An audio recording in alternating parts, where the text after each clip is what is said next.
เอาเนาะพี่น้องกราบสบายดีและสวัสดีเด้อพ่อพี่น้องเนาะซึ่งสำหรับคลิปนี้บ่าวพรก็ได้มาอยู่ที่บ้านของอ้ายแก้วอีกตามเคยเนาะซึ่งทั้งอ้ายแก้วเพิ่นก็กวาดเฮือนกวาดซานเนาะพี่น้องมื้อนี้นะเพิ่นเตรียมจะไปหาพ่อตาเนาะพี่น้องนี่แหละไปเว้าเรื่องเมียเพิ่นนี่แหละเนาะและเพิ่นไปในครั้งนี้นะเพิ่นจะไปนอนเลยพี่น้องเอ้ยจะไปนอนคืนนึงที่แรกบ่าวพรว่าจะพาเพิ่นไปมื้ออื่นเนาะแต่ว่าเพิ่นว่าสิไปมื้อนี้เนาะพี่น้องเบิ่งแน่สภาพอากาศก็ได้อีก 2-3 วันข้างหน้านี่ฝนสิตกแฮงเพิ่นก็เลยสิไปมื้อนี้เนาะซึ่งมื้ออื่นบ่าวพรน่ะจะตามไปตามหลังเนาะเพราะว่ามื้อนี้นะบ่าวพรก็ได้ติดธุระเนาะซึ่งคลิปก่อนก็บอกกับเพิ่นว่าสิพาไปนะพี่น้องตอนนี้เพิ่นก็อาบน้ำอาบในปัดกวาดเฮือนซานเพิ่นเรียบร้อยละเนาะเพิ่นก็ได้เตรียมรถมอเตอร์ไซค์เพิ่นเรียบร้อยเอาเดี๋ยวเข้าไปทักทายเพิ่นก่อนพี่น้องเอ้ยแต่ก็nơi thượng cái gì đẹp là thượng cái tôi quảng hàng cái này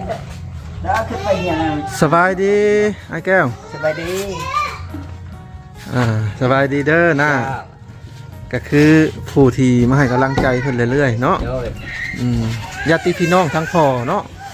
rồi rồi สิไปมื้อนี้บ่ไอ้แก้ว rồi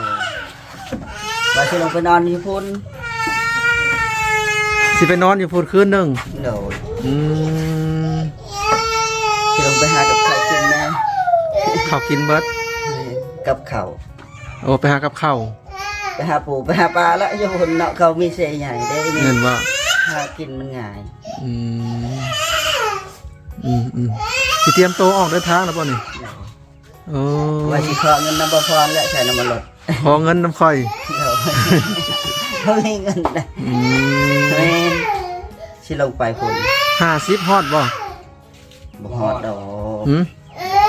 บ่ฮอด nên ก็สิให้100,000นึงซะ rồi ลูกจะเป็นยังอันนั้นน่ะ chắc thôi giật đây nha ฮะ eo sư มาแล้วก็เสียงแซวๆ khá mà cho nó sẽ ao lúc u mà อืม mẹ เสียลูกหมูมา nhảy của mình nè đó bá ทางพ่อตาเสียวให้บ่ mẹ mưa nằn phân hay và chập ao mẹ vào mình toàn hai sẽ hết nhang lúc cho có bao nhiêu à อ๋อตอนอยากให้ mẹ ตอนสติบ่ดีก็เลยบ่เอายังบัดนี้สติดีแล้วก็สิเอาเพิ่นเอาให้ก็สิเอามาเนาะ mẹ thằng cày mà liang ấy toàn hai chứ mà ao nhang lá อืม việc đây này ทีแรกทั้งบ่พรว่าสิพาเพิ่นไปมื้ออื่นเนาะแต่เพิ่นว่าสิเดินทางมื้อนี้ mẹ xịtไปนอนไปหากับเขาแล้วไปหาปู เอาเนาะพี่น้องตอนนี้ทางไอ้แก้วก็กำลังจะพาลูกออกเดินทางเนาะ40กิโลเนาะพี่น้องจากเฮือนนี่ไปเนาะฝนตกก็ได้ไอ้แก้ว tôiไปซื้อน้ำมันรถก่อน โอ้เจ้าชิลัดไปทางใดนี่ ไปทางเก่านั่นแหละ ทางเก่าเอาว่ากาแฟน่ะโอ้ฝนก็ตกนะพี่น้อง ซื้อน้ำมันรถก่อน โอ้ไปซื้อน้ำมันรถก่อนบางอย่างนี่มาพรก็เอาเงินให้เพิ่น100,000เนาะเพื่อจะไปหาพ่อตาว่าซั่นซะเนาะพี่น้องรถเพิ่นก็ขี่ไปบ่ฮอดซำบ่นี่เบิดคักอันนี้น้ำมันก็ได้เนาะเอามาพรมาส้นพลก่อนผลก็ได้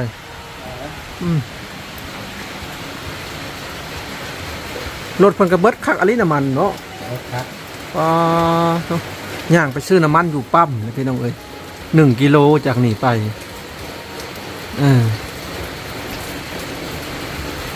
เจ้าน้ำมาลิ้นนะเพิ่นทุกมือบ่ บอเขาทำมือกับมาเลยนึง บามือมาเดี๋ยวนี้เพิ่นตั้งสติได้แล้วเนาะ เจ้าว่าแม่แล้ว ตะกี้เพิ่นโอ้ยกว่านี้อันนี้ตั้งสติได้แล้วก็เห็นนะก็ถือว่าดีแล้วตะกี้โอ้ง่วงเหงาให้น้ำห้องน้ำให้นักขี่ตะไคร้เนาะกินเหล้านักดื่มเข้าไปเท่านี้ตั้งสติได้แล้วนะพี่น้องบางอย่างนี่บ่พรมาก็เห็นเพิ่น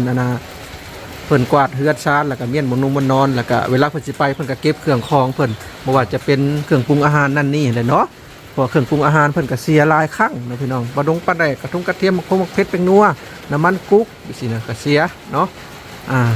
น่าจะผู้ที่เพิ่นบ่มีกินนั่นแหละเพิ่นจังเอาไปเนาะ เพิ่นก็ตั้งสติได้แล้วนะพี่น้องก็ถือว่าดีละเมื่อวานนี่ซื้อนี่เพิ่นก็ล้างนุดล้างหยังแล้วก็ซักเครื่องอะไร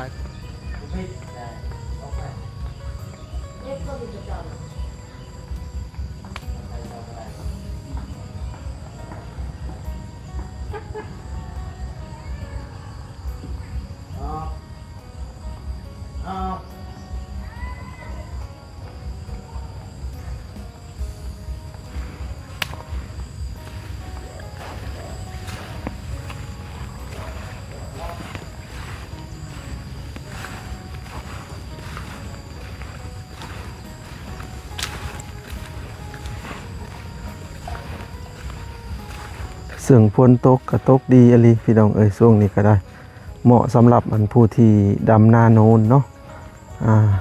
คนที่ดำนาโนนน้ำบ่ค่อยอยู่นะเขาดีใจนะพี่น้องซึ่งเขตที่นี่นะดำนาเขาก็แล้วได้ประมาณ 80% อีก 20% ยังบ่ทันแล้วเนาะบางอย่างนี่ก็ชาวบ้านหลั่งไปประมาณ 7-8 คนเพื่อจะไปดำนาเนาะพี่น้องวันหนึ่งนะ 150,000 กีบเนาะนี่แหละเพิ่นหลั่งไปแถวนี้คำหมายว่าหลั่งบ้านบ่พรเอิ้นว่าหลั่งก็คือย่างผ่านไปเซลแถวนี้เนาะ1-2-3 กิโลนี่ก็เป็นนาผู้ที่จ้างวันละ150,000ก็ถือว่าแพงเนาะพี่น้องก็ถือว่าพอดำเนาะถ้าว่าบ่พรบ่มีเวียกบ่พรก็สิไปดำอยู่จัก 3-4 มื้อเนาะไป2วันก็300,000 4วันก็600,000เกือบ 1,000 บาทแล้วเด้4วันเนาะเพิ่นจ้างวันละ150,000บางคนยังบ่ทันได้แล้วบางคนก็แล้วแหละเนาะพี่น้องซึ่งทางไอ้แก้วเพิ่นก็ได้เดินทางไปแล้วเนาะพี่น้องซึ่งเพิ่นขอเงินมาพรก็บ่ได้มีเงินดอกหัดเพิ่นขอแล้วก็เลยให้เพิ่นเนาะพี่น้อง100,000เพื่อเพิ่นจะไปอันบอกพ่อตาเป็นครั้งที่2เนาะครั้งที่1เพิ่นก็บอกเรียบร้อยแล้วเนาะพี่น้องครั้งที่1น่ะเพิ่นไปบอกแบบนี้เพิ่นไปแจ้งว่าลูกสาวเจ้าน่ะหนีจากข่อยแล้วเด้ออย่างประมาณนี้นะและทางเพิ่นไปบอกทางพ่อตาเพิ่นก็ทางลาวก็เกือบเป็นลมเนาะพี่น้องว่าลูกสาวเราหนีเนาะแต่เราก็บอกว่าให้เจ้าไปหาเบิ่งหลังจากเจ้ากลับจากนี้ไปถ้าบ่เห็นแล้วมาอีกครั้งที่2เราก็เลยไปอีกครั้งที่2เนาะไปในครั้งนี้เราสินอนได้ทางแก้วนะไปในครั้งนั้นเราบ่ได้นอนค่ำเลยทั้งพ่อเฒ่าเราบอกว่านอนช้ามันค่ำแล้วเราก็วนกับวายช่วงนั้นเรายังตั้งสติบ่ค่อยได้เด้เราก็ตัวทั้งพ่อเฒ่าเราบอกว่าลูกบ่อยู่ลูกอยากกินขนมอย่างประมาณนี้เราก็เลยไปห้านค้าก่อนเด้อไปแล้วเรามาเลยนะพี่น้องมาช่วง 5-6 โมงแรง7 โมงนี่แหละมาหุมมืดมาคล้ายๆคนขาดสตินะพี่น้องแล้วก็รถไล่ลงจากภูกระปีดบุญจะครึ่งได้จะเป็นพาลูกล่มเรามากับพอดีเจองูหลัดทางแล้วว่าเดี๋ยวนะพี่น้องมาฮอดเที่ยงคืนมาฮอดพี่มาฮอดแล้วกับบ่มีของกินแล้วก็ไปหาจับเขียดช่องทำโตแล้วมาจี้กินเนาะเราว่านะพี่น้องเอ้ยไปในครั้งนี้แล้วว่าสิเอาลูกหมูมาหมูวันก่อนนะพอเท่าเราเอาลูกหมูให้กับไก่เราบ่เอาเราบ่มีกระจิตกระใจในการเอานะเนาะเดี๋ยวนี้ปัจจุบันนี้ทั้งไอ้แก้วก็ตั้งสติได้เลยเด้พี่น้องเอ้ยเราก็ตั้งสติได้แล้วเหตุผลที่เราตั้งสติได้นั่นก็2-3 วันที่ผ่านมานะมีผู้ชายคนหนึ่งที่เว้าลีดรัวๆนะพี่น้องที่เป็นเราเป็นอาจารย์คล้ายๆแบบเป็นโมเดลแหละแล้วเราก็เบิ่งเมียให้ทั้งเบิ่งเมียไอ้แก้วว่าตอนนี้เมียไอ้แก้วนะร้องไห้ห้องไห้อยู่อยากกลับมาแต่กะย่านผัวไห้อย่างประมาณนี้นะนั่นแหละอีกบ่เฮิงเพิ่นว่าเนาะพี่น้องแต่ทางไอ้แก้วเขาบอกว่าถ้ากลับมาค่อยก็จักสิเอาหรือบ่เอาก็บ่แน่ใจเด้อเพิ่นว่าเนาะนั่นเนาะเพิ่นก็ตั้งสติได้นำคนนั่นแหละคนนั้นมาเตือนเพิ่นเรื่อยๆเด้มาเตือนเพิ่น3 มื้อนี่แหละเพิ่นก็เลยตั้งสติได้เนาะแล้วก็ผู้ที่เคยมาเตือนเพิ่นก็เคยบอกอยู่เนาะพี่น้องเคยบอกอยู่ว่าอันคนผู้ชายคนนี้ห้ามเอามาเฮือนห้ามให้เข้ามาเฮือนเพราะคนเล่ร่อนคนหลักเล่มเก่งอย่างประมาณนี้อันผู้ชายที่แบบว่าที่หนีไปกับเมียเราเด้นะพี่น้องนั่นแหละบัดนี้เราเตือนตัวใดเถื่อแล้ว2 เดือนหลังเราเตือนบรรพัดเกิดเรื่องอะไรไอ้แก้วให้จนกราบเราเนาะ มันเป็นความจริงที่เราเว้านะไอ้แก้วก็จนกราบเราย้อนผู้นั้นแหละเราจังตั้งสติได้จังตั้งสติได้50%ตอนนี้ก็น่าจะ60แล้วล่ะนะพี่น้องคือคนเขาเสียใจนึกออกบ่พี่น้องคนที่เคยเจอปัญหาคนที่ปัญหาลุมเล่าคนที่บ่มีภัยให้คำปรึกษาอยู่โดดเดียวโตคนเดียวนะแต่มีพละแบบคิดบ่ออกบ่เข้าบางทีก็คิดสั้นคนเฮาเนาะคนที่ถูกแฟนทิ่มคนที่ถูกผัวเมียทิ่มนี่ถ้าว่าผู้ใดที่เคยถูกทิ่มเบิ่งคลิปในบ่พรขนาดนี้นะน่าจะเข้าใจความรู้สึกตรงนั้นนะพี่น้องน่าจะเข้าใจความรู้สึกตรงนั้นคนที่บ่เคยผ่านตรงนั้นมาอาจจะบ่เข้าใจบางคนก็อาจจะมักซ้ำเติมเนาะอันนี้ก็อยากให้เข้าใจนำกันพี่น้องเลยแต่ว่าทางบ่พรเข้ามาเรื่อยๆเนาะก็มี FC หลายๆข้านก็คอมเมนต์ติตำหนิบ่พรได้หลายสิ่งหลายอย่างนะพี่น้องตำหนิว่าบ่พรคือเข้ามาเรื่อยแท้อหยังประมาณนี้เนาะเหตุผลที่บ่พรเข้ามาเรื่อยๆกันนี้แหละนะพี่น้องก็อยากให้กำลังใจเพิ่นเนาะเพิ่นมีหมู่เว้าแล้วเพิ่นก็ผ่อนคลายได้เพิ่นว่าแล้วก็ปัจจุบันนี่ลูกของเพิ่นก็บ่ได้เงาะบ่ได้แอวบ่ได้ซนได้พี่น้องอยู่ซื่อๆแล้วได้ลูกเพิ่นแต่ก่อนน่ะโอ้ห้องเอกเนาะคล้ายๆแบบว่าทางไอ้แก้วตั้งสติได้แล้วเป็นคนปกติได้แล้วลูกแล้วก็บ่แอวบัดช่วงที่ไอ้แก้วเว้าลบไปลบมานะลูกแล้วก็บักแอวเงาะตลอดเนาะพี่น้องเงาะตลอดลูกแล้วก็เดี๋ยวนี้ก็ลูกแล้วก็ปกติเลยนะพี่น้องก็บ่ได้ดื้อบ่ได้หยังเลยเนาะแต่ก่อนแงวเงาะอยู่นี่แหละฝนเนาะพี่น้องเฮาก็เอื้อนตกมาบางยานี่แต่ว่าเบิ่งพยากรณ์อากาศก็สิตกอีกนะพี่น้องคิดง้อนะพี่น้องนี่ดิเส้นทางอันนี้ยังซ้ำได้ซ้ำหนึ่งนะบ่อนที่บ่พรไปเฮ็ดภารกิจที่อื่นนะทางเปื้อนแฮงกว่านี้เวลายามโพลแล้วคิดง้อตัวนี้แหละถ้าว่าคือทางบ้านเมืองเพิ่นที่แบบว่าซอยบ่สิก็เป็นคอนกรีตเบิดนะโหแบบซั่นบ่ต้องเดือดร้อนดอกบ่พรนะอยากตกก็ตกโลดผลไปสะดวกไว้นั่นนะสบายบ่พรน่ะมักแข่งพลอยู่แล้วขี่รถตากฝนมาสิเย็นทางงามๆสมุนว่าลาดคอนกรีตไว้สินะคักนี่พี่น้องอันนี้กล้วยตรงนี้นะหันกับเป็ดปาดคือบ่พรหมู่บ้านนี่กับไปหมู่บ้านอันนั้นเนาะพี่น้องลูกสูบเบรกหลุดมันติด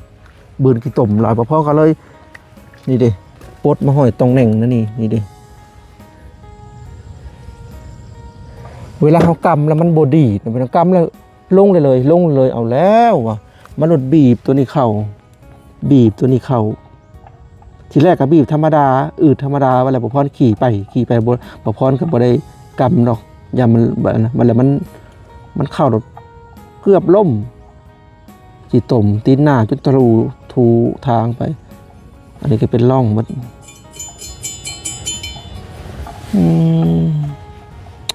ลูกสูบมันบกคายคล้ายๆกี่ต่มเข้าไปนะน้องพี่น้องนี่เด่นมันแล้วมันยั่นเลยก็จะไปเปลี่ยนนี่เบรกนี่เปลี่ยนแสนหนึ่งนี่ไม่ได้เฮงนี่ยำผลไปบ้านอะไรนี่ไม่ได้มีดีอย่างช่วงนี้เป็นอย่างที่เปลืองผ่าเบรกบ่จะเป็นทั้งด้านหน้าด้านหลังและกะสเตอร์3อย่างใส่บ่ได้เฮงสิไปเปลี่ยนใหม่แล้วก็ให้กระจะแปลงใหม่พรหันออกกระแจก็บ่มีไปหายืมกระแจน้ำชาวบ้านบัดนี้เป็นบทเรียนแหละเป็นบทเรียนแหละ FC หลายๆท่านก็ได้นำอยู่บ่พรเจ้าไปไกลไปสิน่ะเจ้าต้องผูกกระแจบ่พรเป็นบทเรียนแล้วบ่พรจะผูกกระแจ12นี่เบอร์12นี่ยันเบรกติดแล้วก็กระแจพวกแวนนี่เวลามันล้มแล้วมันบิดแล้วมันเซลแล้วใส่มือหันแล้วบ่อยู่นี่สิถือไปแล้วก็พวกเข่งโซ่นี่กระแจเข่งโซ่นี่ต้องถือไปนี่พวกนี้บางทีกาบเบรกติดทางในอีกเขาต้องมั่งมาอีกก็ยังไข้ได้ครับแปลงเป็นเอาโบเป็นแต่ว่าพอได้อยู่ ต้องถือกระแจอะไรแบบนี้และกระสู้มักย่านหลักๆบ่พอนี่เวลาหาปืนขี้ตมลายเฮาเบิ่งคือเข่งอยู่บ่ไงพุ่นนี่แต่ที่นี่สู้ย่านแหละบ่พรก็เคยได้ทรมานอันนี้ไปแล้วนึงขี่ไปบ่ฮอด1กิโลตกคอยตกมันย่านอันนี้กระแจก็บ่มีถ้ากระแจมีก็ยังว่าสูดมาอีกถ้าสูดจำแล้วก็ว้าวแล้วถ้าไปแบบนี้นะต้องมีตัวตัดสู่นะพี่น้องต้องตัดสู่พวกจระบีนี่น้อยน้ำพอได้สีดหล่อลื่นต้องเตรียมพร้อมมาพร้อมนำบ่ค่อยอยากเตรียมไปได้มันก็เลยเกิดปัญหาด้วยยากถ้าตีนหัวเนี่ยบ่ใช่ปัญหาถ้าตีนหัวนะพี่น้องถ้าตีนหัวบ่พร้อมบดมาโลดขี่มาโลดขอแต่น้ำมันอย่าเบิดถ้าตีนหัวเนี่ยขี่บดมาครับอย่างอื่นที่มันบ่ได้ยังบีแตกระบอกนี่เรียบร้อยว่าแล้วขี่อย่างประมวลไปเบิดนะพี่น้องยังบ่มีเงินอยู่ช่วงนี้โอ้ขาไฟกับเพื่อนพ่อกับเสียล้านกว่าปกติบ่เคยเสียบีแตกเลยพี่น้องเอ้ยต้องเดินเปลี่ยนบีตัวนี้อีกบีเผาเขาเอิ้นโซกอันนี้ก็แตกนะพี่น้องแตกเบิดเลยต้นคุมแหงโพดทางขี้ลาย YSS G Series โซกนี่ราคา 3,000 กว่าบาทพี่น้องก็บ่ค่อยดีถ้ามาใช้เขตนอกเฮาโตนคุมแล้วมันแตกเบิดบ่ได้มีหยังได้พี่น้องน้ำมันบ่ได้มีแล้วนี่มันย่อยออกเบิดอันนี้บ่พอล้างแต่ท่านก็แตกเบิดสรุปแล้วตอนนี้เป็นโซกสปริงธรรมดาแบบเก่าของมันนี่มันจะนุ่ยนี่บ่มีความยืดหยุ่นหรือเวลาโตนคุมมันตึ้ง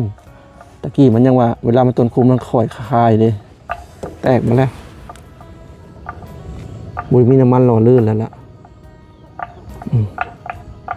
ถ้าผู้ใดที่ใช้ซุกแบบนี้นะอยากรุ่นนี่ยังกระทำแต่ทำมาใช้งานแบบว่าพรบ่อยู่เพราะรถมันนี่มันเป็นซุกสปริงธรรมดาเด้แต่ว่าซุกเก่านี่ก็ยังมีอยู่ถ้ามันเพตัวนี้จะเอาออกพี่น้องบ่เหมาะเลยใช้แบบนี้มันอันนั้นสเตอร์นี่ก็ไปไว้พี่น้องเปลี่ยนวงใดนี่เดือนหนึ่งไปบ่เลยบืนขี้ตมลายอันนี้ก็แตกบ่เลยพี่น้องถ้าว่าแล่นแนวนี่นะแล่นเส้นทางแบบนี้คุมแบบนี้นะมันต้องเหมาะกับรถวีบากรถแบบเสือซีไม่ใช่ไปเบิดนี่พี่น้องนะความฟันมาพอเนี่ยได้วีบากแต่ก็บ่ได้นะมันฟันมาประมาณ 3-4 ปีเลยทำได้วีบากนะเหมาะเลยลุยเลยทางเหมือนนี้อันนี้พอไปหยุกสูงขึ้นเนาะพี่น้องพี่ดิได้แต่ความสูงหยุกสูงขึ้นแต่ว่าเวลาโตนคมวันหนึ่งมันจำมานะพอสิไปแก้อยู่พอสิไปปลดออกเลยนะบ่ใส่ดอกสิไปปลดออกเลยไปชื่อแกนมา3 นิ้วประมาณ3 นิ้วนะพี่น้องแล้วไปต่อหั่นก็เลยไปต่อแล้วก็ใส่น้ำยาหลอกเกลียวแล้วก็มันก็หยุบไปเพิ่มระยะขึ้นสูงนี่รถสูงนี่คักเวลาไปขี้ตมเวลามันหล่มมันก็วิดก็เลยว่ามันอันนั้นจักสิหาโซกตัวใดบางคนก็ว่าหาโซกโซนิกเซน่าใส่บ่แล้วมาตัดแกนเอาโซกอันพวกเทน่าโซนิกมันสูงเลยตัดแกนถ้าได้ความสูงประมาณนี้โอเคแล้วเมื่อวันก่อนประพรก็ไปต่อตัวนี้ต่อข้อต่อตัวนี้ต่อ1 นิ้วมันสูงขึ้นแต่มันบ่โอเคมันข้อต่อเพราะมันบ่มีตัวเขาเอิ้นตัวอย่างมันบ่มีตัวอันระยะแกว่งนะพี่น้องแบบมันอันนั้นมันเดอะแล้วมันจักว่าพอจะอธิบายจังไดนี่แตกเบิดเลยพี่น้องเอ้ยลูกยาวมันกระแทกแฮงดิโตนคุมมันกระแทกแฮงบีสเตอร์แตกต้องไปเปลี่ยนบีสเตอร์อีกแล้วพี่น้องเอ้ยไปเลยได้รถประพรกันนะตาหลังก็แตกปีกายนี่ตกคุมพลาดกิตมไปเบิดแล้วเอาพี่น้องเอ้ยกาสำหรับคลิปนี้กะบ่มีอย่างไรเนาะซึ่งประพรกะได้มาอัปเดตกับประมาณนี้นะพี่น้องประมาณนี้แหละมีแต่ว่ารอให้ทางไอ้แก้วมาแล้วก็จะได้สอบถามเพิ่นนะพี่น้องประพรกะคือสิบ่ได้ตามไปแล้วเพราะว่าเส้นทางเกือบ40 กิโลจากนี้ไปเนาะบ้านพ่อเฒ่าเพิ่นน่ะบ้านนาว่าเมืองชนบุรีไกลพี่น้องก็เลยบ่ได้ตามไปเนาะ มีแต่ว่านี่แหละสิรอเพิ่นนะพี่น้องหลังจากจบคลิปนี้ไปพร้อมๆกันนี่แหละสิไปแปลงอันนี้นะพี่น้องสิไปใส่กาบเบรกใหม่สิไปห้อยตรงแต่งไปสิมันก็บ่เป็นท่าแล้วเนาะช่วงที่บ่มีเงินนี่มักเป็นใส่ได้พี่น้องเอ้ยมีหยังก็คือกันมาพรงงแล้วก็กับมักกับมีคนมักมายืมเงินแบบว่าช่วงเฮาบ่มีนะเฮาก็จักสิว่าได้ สิไปเปลี่ยนอันที่ใช้ตัวราคาถูกเอาราคาประมาณ 4-5 หมื่นกีบแล้วก็จะได้ไปเปลี่ยนบีสเตอร์อีกเข่งโซ่อีกแตกอะไรพี่น้องเลยยามนี่มันยังกับไปบัดเนาะเพื่อชีวิตยามพ้นยังอีก3 เดือนนะพี่น้องต่อเอาโอเคพี่น้องเอ้ยสำหรับคลิปนี้บ่คอนขอตัวไปก่อนเอาไว้โอกาสหน้ามาพอกันใหม่เด้อพี่น้องจังใดก็เป็นกำลังใจให้ทั้งสองของมาพรด้วยเด้อ